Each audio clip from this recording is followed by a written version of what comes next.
Nos encontramos con Svonko Matković Rivera. Él es actualmente presidente de la Asamblea Legislativa Departamental de Santa Cruz. Muchísimas gracias por atendernos, Svonko. Dale, gracias Analia, gracias por la invitación.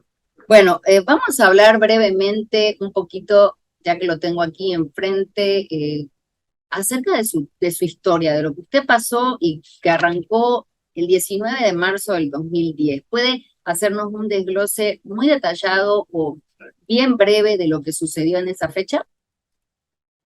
Bueno, en realidad esto nace un año antes, nace el 16 de abril del 2009 con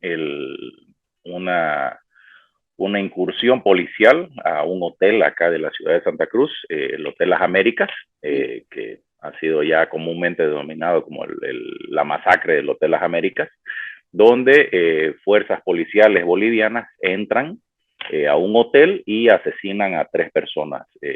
Eduardo Rosa, un boliviano húngaro-croata, a Arpad Magyarossi, un ciudadano húngaro, y a Michael Dwyer, un ciudadano irlandés.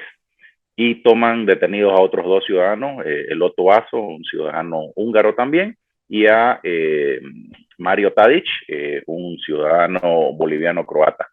A partir de ahí empieza lo que después se denominó el caso terrorismo en Bolivia, una persecución política a mansalva en contra de todo lo que era dirigencia política, económica, social, cívica del departamento de Santa Cruz, en contra de las cooperativas, que son las que manejan los servicios básicos en Santa Cruz, que tienen un sistema cooperativo donde los mismos ciudadanos son los socios de esas empresas, no son empresas ni públicas, ni tampoco son privadas. Se hizo una persecución judicial contra ellos también, y bueno, fue una investigación que duró durante 3 años. Un año después de esto del asalto del Hotel Las Américas, me llaman a mí como a declarar y se me detiene, ¿no? Ahí ya empezó un largo periplo judicial que duró casi 10 años, ¿no? Hasta febrero del 2020, si no me equivoco, que es cuando por fin se concluye el caso terrorismo. Sí. Creo que fue febrero de 2020, si no me equivoco, no me queda clara la fecha. Así es, donde yo en particular estuve 8 años detenido en diferentes cárceles de Bolivia, sin sentencia, 8 años detenido preventivamente sin sentencia. Después estuve casi 2 años detenido en mi casa con escolta policial las 24 horas. Así que, bueno, nosotros todo esto lo hemos argumentado en diferentes etapas de la justicia boliviana. Nunca tuvo una respuesta satisfactoria, nunca se logró subsanar eso. Imagínense, fue un hecho que ocurrió en la ciudad de Santa Cruz de la Sierra y terminó siendo juzgado. Nos toman presos, nos detienen, más de 40 familias, más de 40 personas estuvieron imputadas en este caso en algún momento, y nos llevan a un juicio a La Paz, a otro departamento, a más de 3.000 kilómetros de distancia. Entonces no se respetó el juez natural, no se respetó los plazos máximos de detención preventiva, no se respetó el debido proceso, en fin, o sea, es tan grande este caso, es tan complicado que es hasta difícil apuntar a cosas específicas, porque sí, si bien hubieron violaciones para todos, también hubieron cosas específicas. Lo último que ha salido en las noticias de un informe de la CIDH, sí, es que de la comisión, es que ya le pide al gobierno iniciar un proceso penal en Bolivia para encontrar a los culpables de los que causaron diferentes violaciones. Pero, por ejemplo, ahí habla de los asesinatos, habla de torturas, habla de, obviamente, las detenciones ilegales, habla de N diferentes violaciones que van en contra de ya el grupo, y también individualmente en contra de muchos de los acusados. Eso le iba a preguntar. Hablemos un poco de los daños que sufrió usted particularmente a nivel económico a nivel físico, a nivel psicológico. ¿Cómo queda una persona que es inocente y entra a la cárcel y está en la cárcel durante 8 o 10 años, que le privan de su libertad durante ese tiempo? Bueno, es muy Una lista. particular, depende, no, y depende mucho de la persona. Yo, no sé, no, creo que lo supe sobrellevar. Siempre entendí, siempre tuve fe de que esto en algún momento tenía que saberse la verdad y tenía que solucionarse, porque el esquema jurídico que ha armado Bolivia, que la justicia boliviana en ese momento, liderada por, obviamente, en Bolivia la justicia está muy sometida al poder político. Entonces, todas esas violaciones a nuestros derechos y al debido proceso no eran casualidades. Para resumírtela y hacerlo fácil, el sistema que les funciona es, te meten a la cárcel eh, el tiempo que sea, porque inclusive los fiscales de nuestro caso venían y nos lo decían. Ustedes están presos porque quieren estar presos, porque si ustedes se declaran culpables hoy día, mañana están en su casa.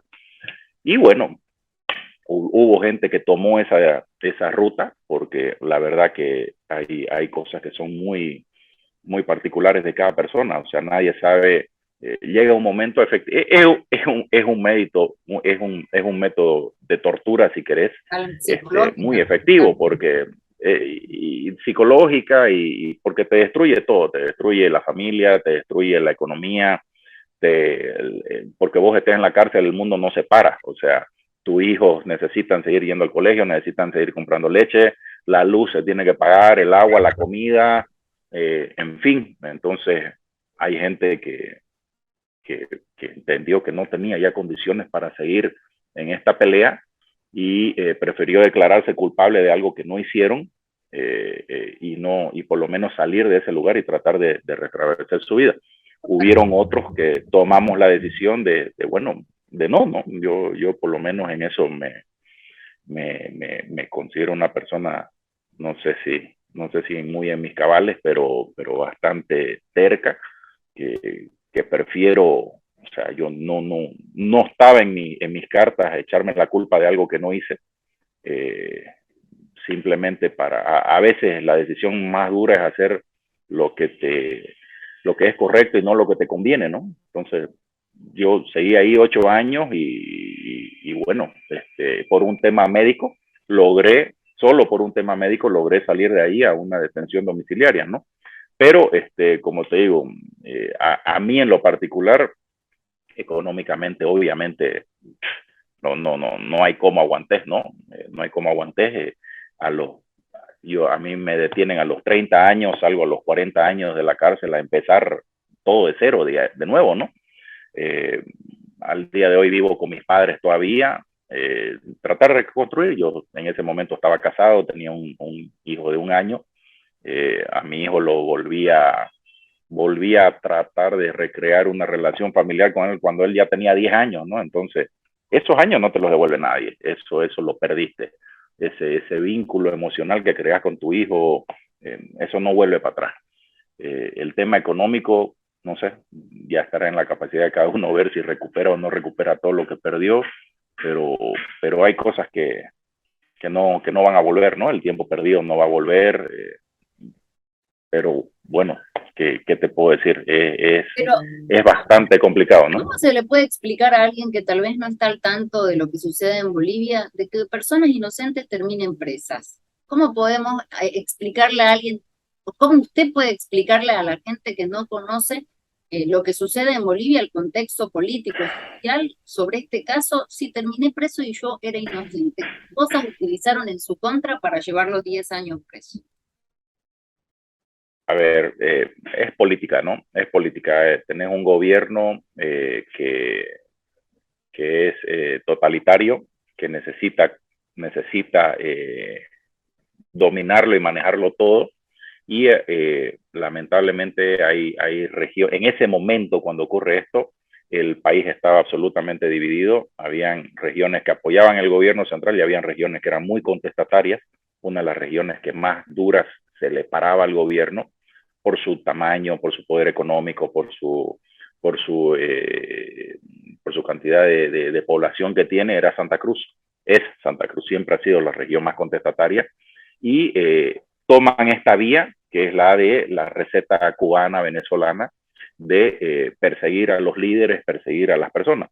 En esto me encuentro yo metido sin comerla ni beberla. Yo era un muchacho de 30 años, no era político, no participaba en nada, siempre apoyaba las causas cruceñas, porque el cruceño tiene esa característica de querer mucho a su tierra, de defender lo que tanto nos costó construir, porque hay una historia de que Santa Cruz, este departamento se construyó solo, ¿no?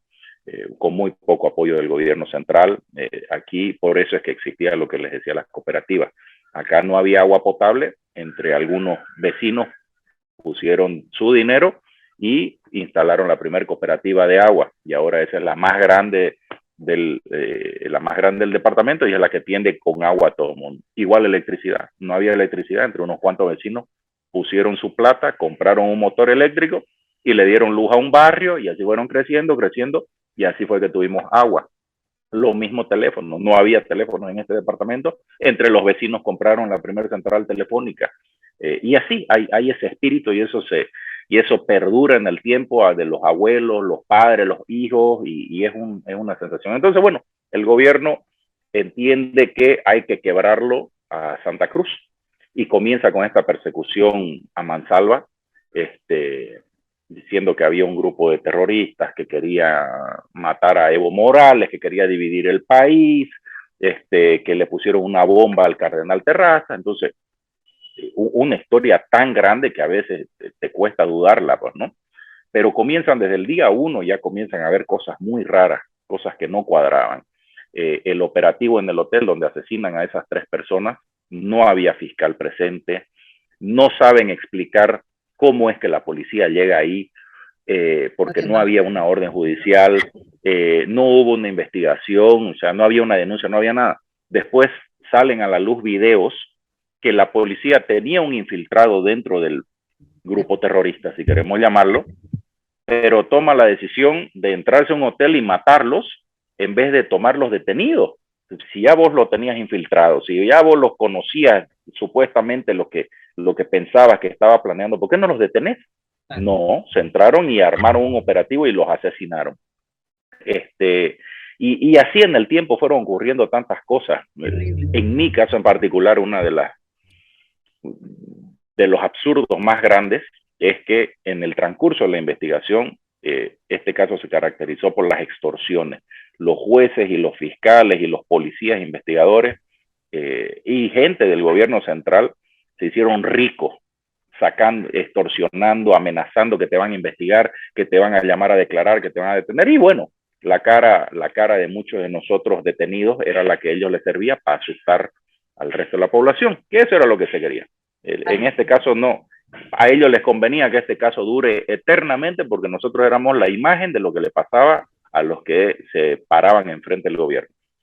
Y en el transcurso del juicio van saliendo cosas a la luz, como que se filtran unos audios del fiscal investigador aceptando que se había reunido con familiares, que se había pedido dinero, pero que no era todo para él, que por supuesto había otra gente que sabía de esto. Entonces, al salir esos audios, obviamente es un escándalo. Era algo que ya era Vox Populi en Santa Cruz, porque aquí las extorsiones, hubieron 40 acusados, pero las listas de investigados eran más de 300. Entonces, todo el mundo conocía a alguien que había tenido que dar plata para salir del problema. Entonces, lo que se decía hoy día se podía ya confirmar, y a raíz de esos audios, a una de las personas que la menciona es a mi padre, que se había reunido con mi padre, etcétera.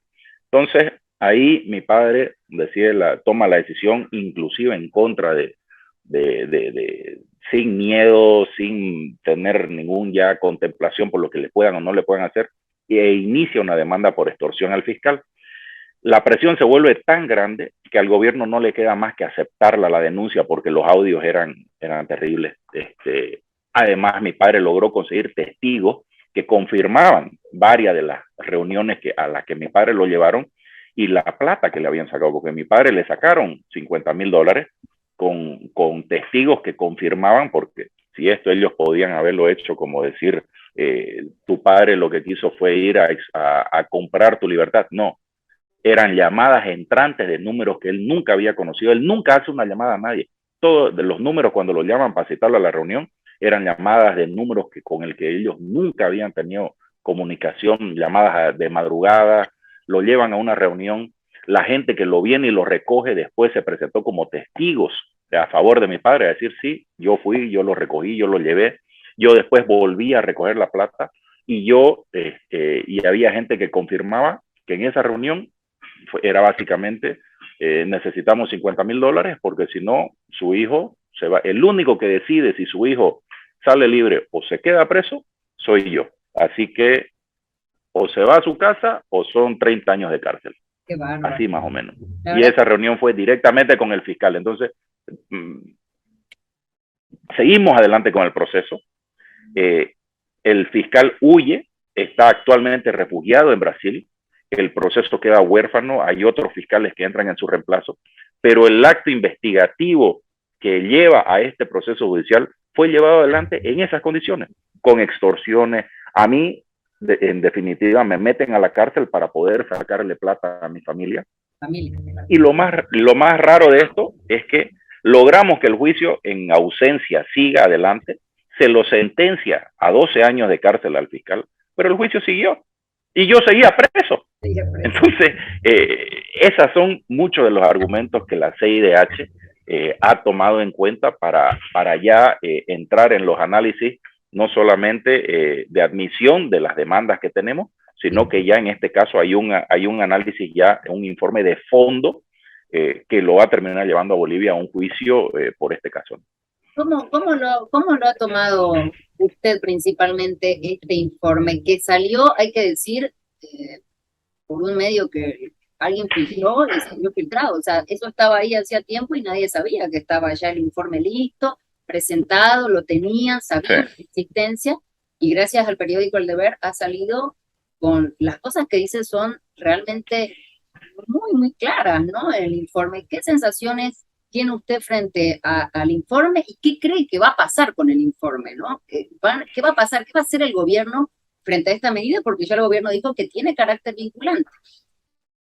Sí, bueno, nosotros no conocíamos nada, nos enteramos por el tema del periódico que lo saca, porque evidentemente es un informe que es estar manejándose en confidencialidad, solo lo conocen las partes, que sería el gobierno como acusado y los demandantes, que en este caso es una demanda en conjunto, que son 5.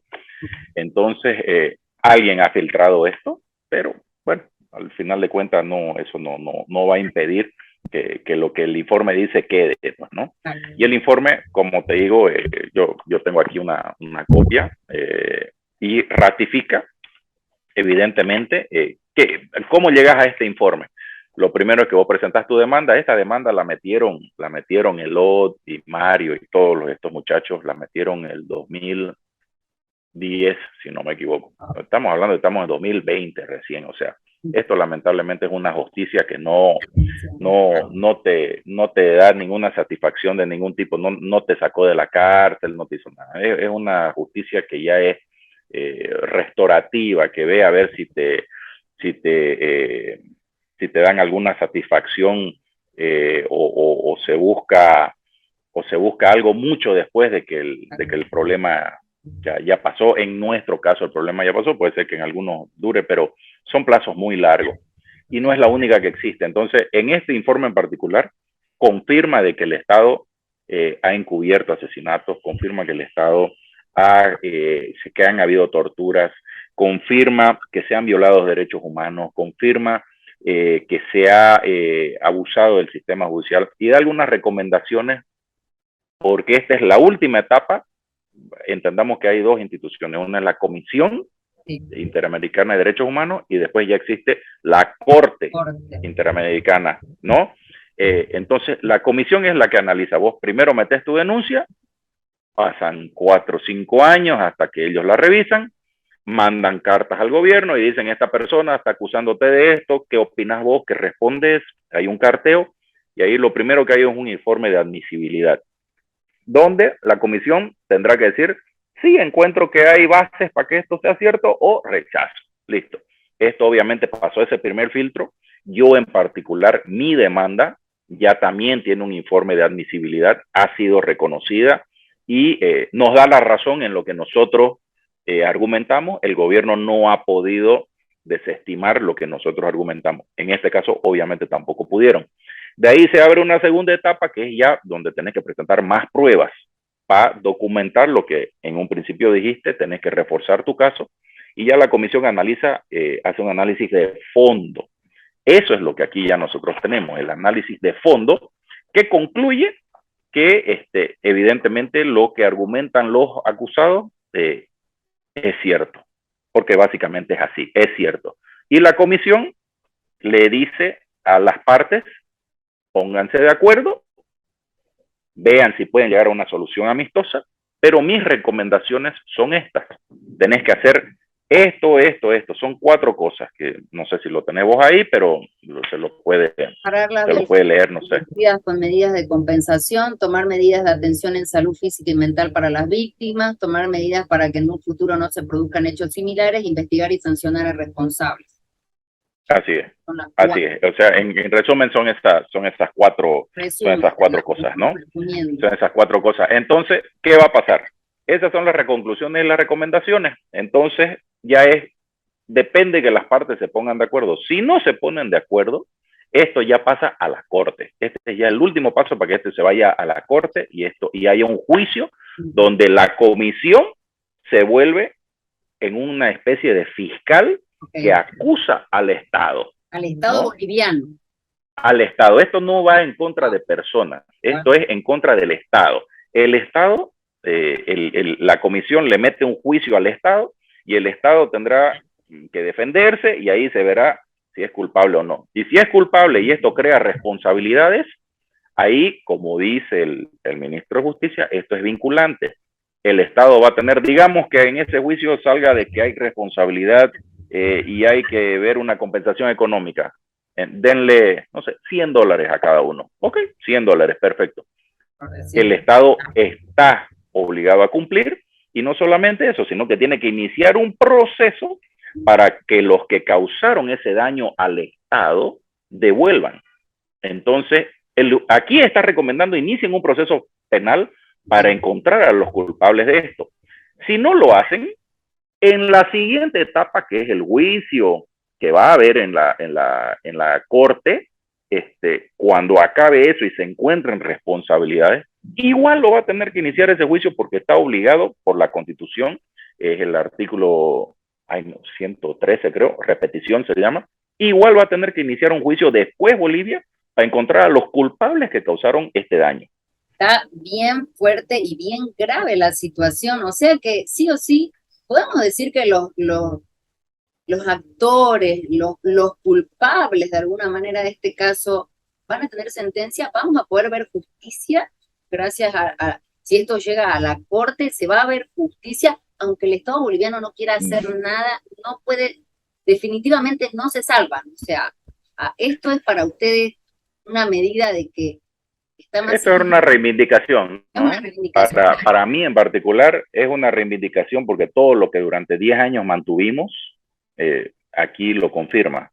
Lo confirma, siempre dijimos que esto era un caso armado, que esto era un montaje, siempre dijimos que aquí había un consorcio de jueces, de fiscales, del Ministerio de Gobierno, que de las más altas esferas del gobierno se tenía conocimiento de esto y se avalaba todos los abusos que existían y este informe lo confirma.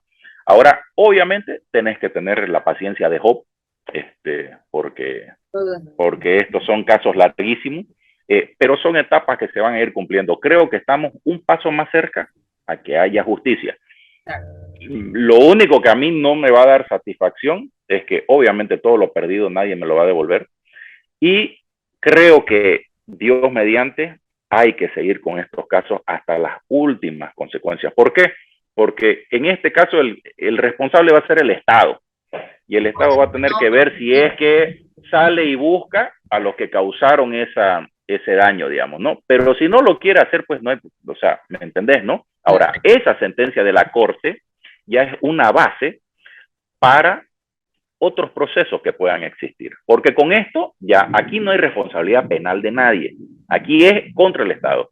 Pero, por ejemplo, la Corte Internacional de Justicia, sí, ya puede ir a iniciar un proceso por causas de lesa humanidad, que esas no prescriben nunca. Y para darte dos ejemplos, vos tenés el problema Pinochet. Pinochet, tan sencillo como Pinochet. Pinochet terminó detenido por asesinatos que se llevaron adelante durante la dictadura, el juez Baltasar Garzón, todo el mundo se acuerda. Y tenés casos también de la dictadura de Videla, donde terminaron detenidos el alférez, ay, no me acuerdo el nombre, que asesinaron unas monjas francesas y terminó ese proceso llevado adelante ya por cortes de los países. Aquí no te olvides que asesinaron a ciudadanos irlandeses, que asesinaron a ciudadanos húngaros, y una vez todo esto se dilucide en las esferas internacionales, ya van a poder esos países accionar los procesos. Yo ahí es donde tengo fe que esto por fin está cayendo en manos de una justicia que no va a tener la posibilidad este gobierno de presionar y manipular. Exacto. Y el informe que usted presentó y que ya fue aceptado a la CIDH, ¿cómo queda dentro de este otro informe? ¿Queda a la par o cómo queda su demanda? No, el mío está un poco, es más nuevo que este, ¿no? Tiene menos años, entonces a mí lo que yo ya recibí es el informe de admisibilidad, donde me dan razón en que no hay explicación alguna. Yo agoté las instancias de mi país, dentro de Bolivia, tratando de reclamar mis derechos, y aquí nunca se me atendió, nunca se me dio razón, no tuve acceso a una justicia pronta, oportuna, etcétera. No han podido explicar por qué me tuvieron 8 años en la cárcel, en realidad 8 años en la cárcel y 2 años más detenido 24 horas con un policía sin sentencia, con los agravantes de que yo logré demostrar en la justicia boliviana, y la justicia boliviana me dio la razón, que el juicio había nacido del fruto del árbol envenenado, porque si con la sentencia que tenemos en contra del fiscal de 12 años de cárcel por haber extorsionado a los investigados, a mi familia, durante la investigación de este caso, es pues imposible que esa investigación haya sido la base de un juicio. Ya, no, y esa investigación, esa acusación que firma ese fiscal, y que es el único fiscal que firma esa acusación, porque no había otra acusación en el caso de terrorismo. Todo el caso está basado en la acusación hecha por el fiscal Marcelo Sosa. Y esa acusación se logró demostrar que se elaboró bajo condiciones de extorsión, de amenazas, etcétera. Y el juicio siguió. Y la sentencia esa está ejecutoriada. O sea, no es que todavía se está viendo si era verdad o no lo que yo decía. Ya tiene una sentencia ejecutoriada. Y la sentencia se ejecutorió y el juicio siguió. Y yo seguía detenido. O sea, en el peor de los casos tenían que haber dicho, ok, en el caso de Bonco, esto estuvo mal hecho, sepárenlo del proceso. Pero no, todo siguió como que nada hubiese pasado, ¿no? Entonces, mi caso ya está siendo analizado ya para llegar se está elaborando un informe de fondo, pero obviamente todo lo que salga del proceso de que es el que estábamos hablando, de Mario y de los 5 primeros que metieron, se va a volver prueba para lo que yo argumente, ¿no? Exacto. Que tocan muchos temas aquí, ¿no? Claro, claro, es un complemento del mismo caso. Bueno, creo que, bueno, es por demás de claro, los datos están a la vista de todos, cada vez sabemos más, cada día sabemos más al respecto, pero lo que quieren ustedes, y creo que no solamente son las personas que han estado involucradas en el caso, que han estado presas, que han sufrido, que eran 40 como dice, pero son muchos más, sino porque la sociedad boliviana, Santa Cruz, fue de verdad fragmentado, un caso que nos dolió a todos, y ese es uno de todos los que sabemos que de verdad no tienen una justicia.